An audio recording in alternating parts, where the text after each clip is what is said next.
Welcome to the third chapter of my examination of 1066 and all that, with additional commentary. Watch episode 1 for a full explanation of what I'm doing and how I'm doing it. There is no explanation of why. Chapters 3, 4, and 5 of the book are quite short, so I'm combining them here. However, they're so nonsensical that the commentaries and additions from Mr. Nye and others will need to be more involved.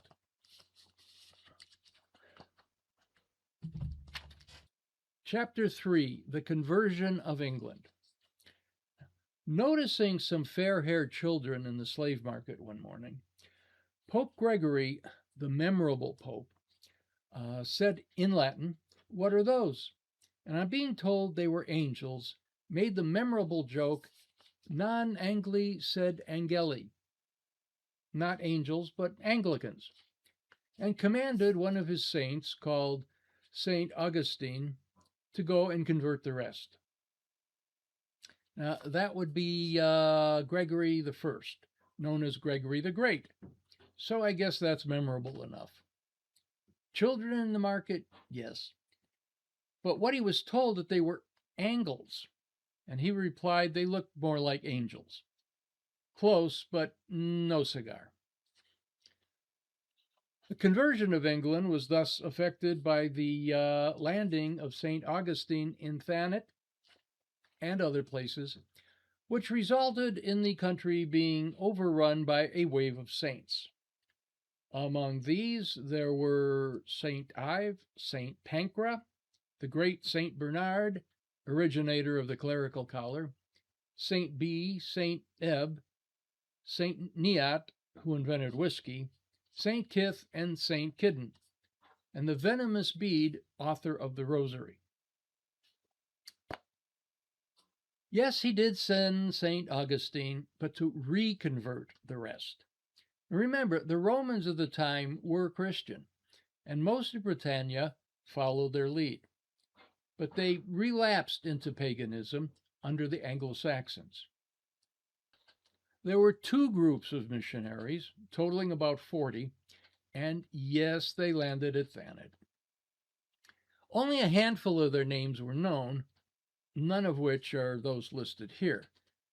These range from inaccurate to nonsensical. Pancras, a teenager in Rome, was martyred in 307. A large London railroad station seems to be named after him.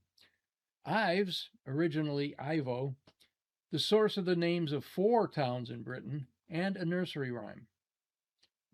Neot, born in the early 800s in Wessex, became a hermit in Cornwall. There are many miracles credited to him, but he had nothing to do with whiskey. St. Bernard, a French monk around 1100, was co-founder of the famous Knights Templar. The clerical collar reference is likely a joke about the myth of the brandy casks the rescue dogs of that name supposedly carried around their necks. Again, obviously some sort of silly wordplay. The phrase kith and kin merely means all your friends and relations. Venomous Bede, B-E-A-D, was actually the Venerable Bede, B-E-D-E, up to this point, the sole source for all the post-Roman information we have. He wrote in the early 700s, and much of his work was based on St. Gildas from about 100 years earlier. Bede wrote in a monastery at Jarrow near Newcastle upon Tyne. Gildas traveled in Scotland, Wales, Ireland, and Brittany. I have not been able to find where he did most of his major writing.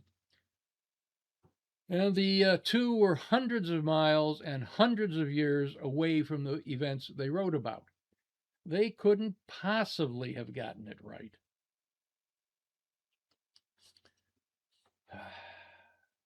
England was now divided into 7 kingdoms, and so ready were the English to become C of E that on one memorable occasion, A whole kingdom was easily converted by Sparrow. Now, 7 kingdoms are correct. The sea is still almost 1,000 years away, and Sparrow is just being silly.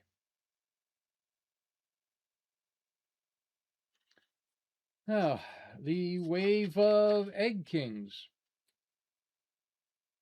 Soon after this event, the egg kings were found on the thrones of all these kingdoms, such as Egbert, Egbreath, Eggfroth, etc. None of them, however, succeeded in becoming memorable, except insofar as it's difficult to forget such names as Egbert, Eggbread, Eggbeard, Eggfish, etc. Nor is it even remembered what kind of egg death they perished. Egbert was the only real one of these. The rest of these silly names are obviously meant as a joke on King Alfred's family, all of whom seem to have names beginning with Ethel. Chapter 4. Britain conquered again. Again? The conversion of Britain was followed by a wave of Danes, accompanied by their sisters, or sagas, and led to such memorable warriors as Harold Falstooth and Magnus the Great, who landed correctly in Thanet, overran the country from right to left with fire, and according to certain obstinate historians, the sword. Sagas are long stories, not female siblings.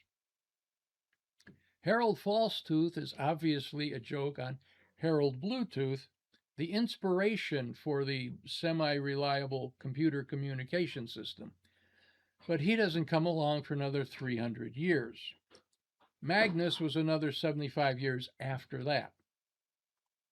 These guys and others are listed as kings of Denmark and or Norway at any given time. The relationship between Denmark and Norway was even more convoluted than the Scots and the Picts. Egbert, one of the kings of Wessex, reigned practically over Roman Britain when the country was invaded by the Northmen, the Swedes, Norwegians, and Danes, who treated the Anglo-Saxon as the Anglo-Saxon had formerly treated the poor Briton. Now, there are at least 6 known spellings of this name.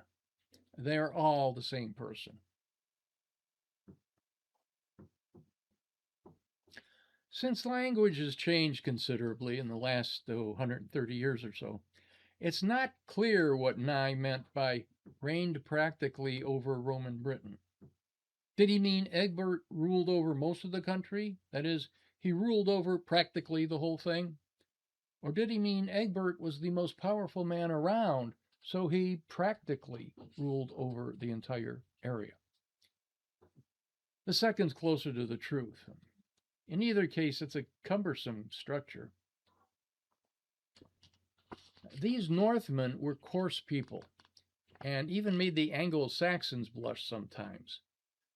They first came as pirates, sliding stealthily into isolated coast settlements. But later they came as conquerors and boarded with the peasants permanently. I think Nye was trying to say the Danes came first as invaders, then calmed down and became mere immigrants. Egbert formed an alliance with his old enemies, the Welsh, and gained a great victory over the Northmen.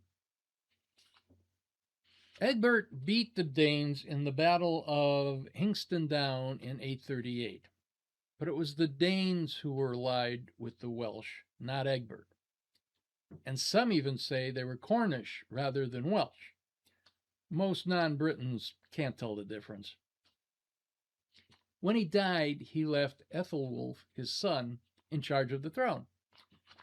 Ethelwulf is considered a poor king, being given more to religious exercises than reigning.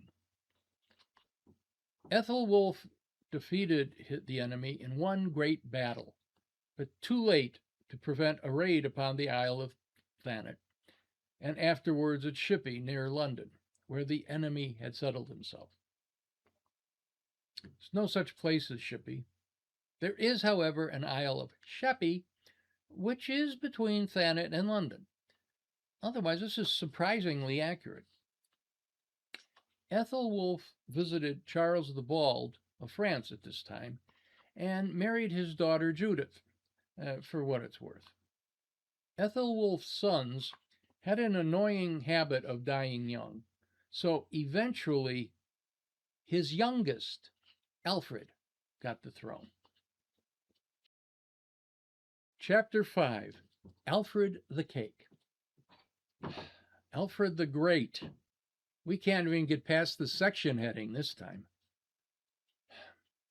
King Alfred was the first good king, with the exception of good King Wenceslas, who, though he looked fourth, really came first. It is not known, however, what King Wenceslas was king of. Wenceslas was not a king, at least not during his lifetime. He was Duke of Bohemia, an area which is part of today's Czechia. 40 years after his death, Holy Roman Emperor Otto I proclaimed him a king. Go figure. And the song says he looked out, not looked forth. And worse yet, the tune was from an old Finnish springtime song, sort of an Easter carol, if you will. Alfred ought never to be confused with King Arthur, which the authors do throughout this chapter and the next two. Equally memorable, but probably non-existent, and therefore perhaps less important historically, unless he did exist. Now, the King Arthur we know from Broadway, Disney, and Monty Python did not exist. Over the decades, even centuries, a number of men existed, probably, who exhibited some characteristics of the person we call Arthur, and therefore influential in his various creations. But he did not exist. There is a story that King Arthur, Alfred, once burned some cakes belonging to Mrs. Girth. The woman's name is never recorded. A great lady of the time. In all versions of the tale, she is merely referred to as a peasant woman, at a place called Atheling. Atheling was a title used to designate someone of noble birth. It evolved into the title of Crown Prince or Heir Apparent, similar to how we use Prince of Wales these days. Alfred's fort was Athelney.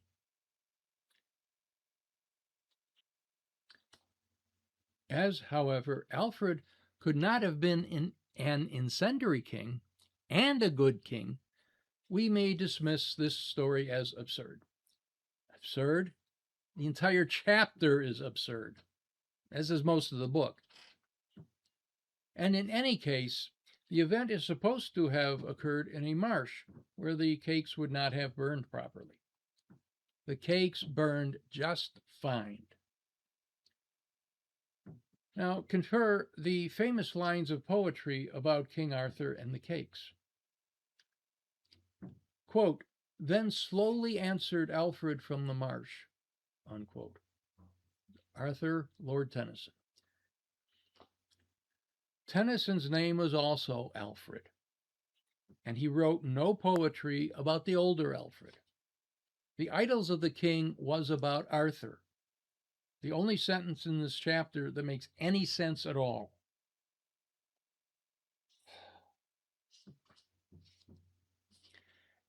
After this, the Danes invented a law called the Danelaw, which easily proved that since there was nobody else left alive there, all the right-hand portion of England belonged to them.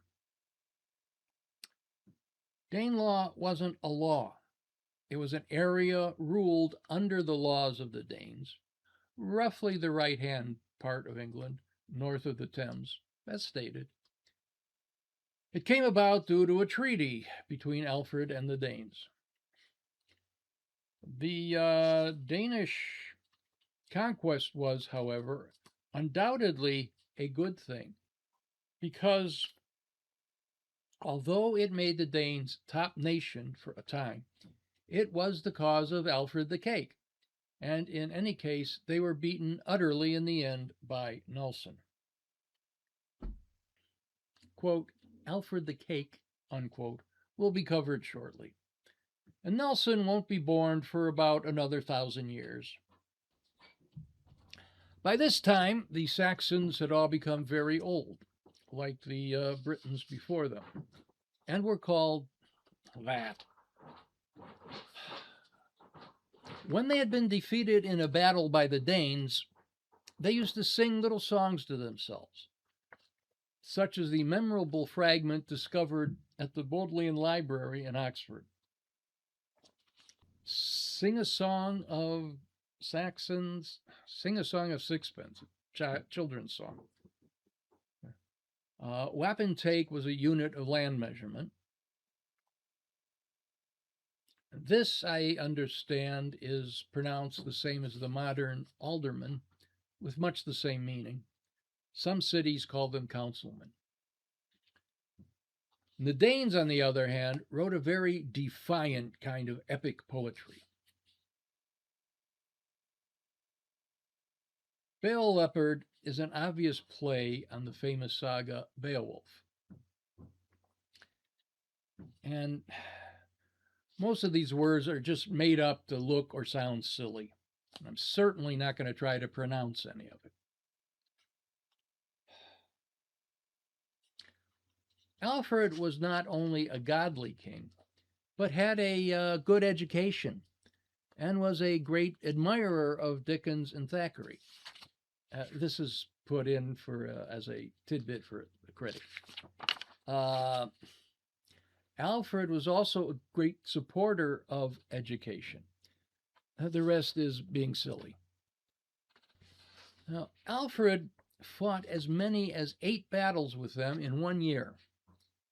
They agreed at last to accept such portions of the country as were assigned to them, but they were never known to abide by any treaty.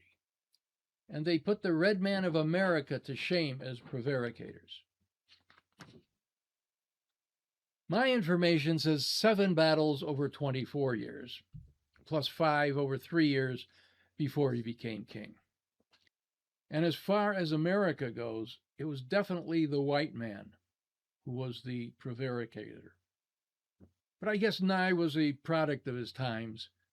Remember, when this was written in 1896, Oklahoma, New Mexico, and Arizona weren't even states yet. And the natives were still looked on as subhuman. Some fled to Wales and perished miserably, trying to pronounce the names of their new post office addresses. Now here, Alfred's true greatness stood him in good stead. He secured a number of reliable retainers and camped in the swamps of Somerset, where he made his headquarters on account of its inaccessibility. In order to obtain a more thorough knowledge of the Danes and their numbers, he disguised himself as a harper and visited the Danish camp, where he was introduced to Guthrum and was invited to a banquet. My sources make no mention of any actual meeting between Alfred and Guthrum before the Battle of Eundom, the actual location of which is debatable, but could be today's Eddington, Wiltshire. While incognito, Alfred stopped at a hut where he was asked to turn the pancakes as they required it. But in the absence of the hostess, he got to thinking of other things and allowed the cakes to burn. The housewife returned in time to express her sentiments, as shown in the picture. Now, this whole cake business has been extensively examined previously. He now converted Guthrum and had him immersed, i.e., baptized, which took first rate and other Danes got immersed. Thus, the national antagonism to water was overcome, and today the English who are descended from the Danes are not appalled by the sight of water. I have no idea where he got this business about Danes hating water. Now, peace began to reign up to 893, and Alfred improved the time by rebuilding the desolate cities, London especially, which had become a sight to behold. A new stock law was passed, requiring the peasantry to shut up their unicorns during certain seasons of the year and keep them out of the crops. Must have worked. There have been no reports of unicorns running free anywhere in Britain since then. Alfred the Great only survived his last victory over the Danes at Kent a few years, when he died, greatly lamented. He was a brave soldier, a successful monarch, and a progressive citizen in the age of beastly ignorance, crime, superstition, self-indulgence, and pathetic stupidity. A period not unlike today. He translated several books for the people, or more likely had the books translated by scholars and scribes. He established or repaired the University of Oxford. He may have founded the town of Oxford, but teaching didn't start there till around 1100, and originated the idea of borrowing the scholars of other nations and cheerfully adopting the improvements of other countries, instead of following the hidebound and stupid conservatism and ignorance bequeathed by father to son, as a result of blind and offensive pride, which is sometimes called patriotism. Again, not unlike today.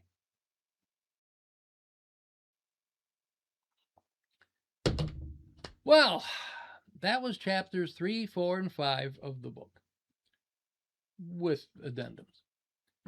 Again, the constant lack of a real chronology makes all this quite difficult, because events didn't follow any sequence, and many of them were actually centuries apart.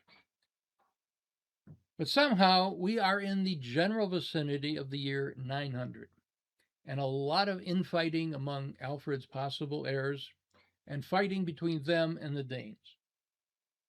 Now, by the way, Danes and Jutes were the same people, in case you were wondering. Well, whoever they were, will be back before long. So don't forget to feed the cats, and we'll see you next time.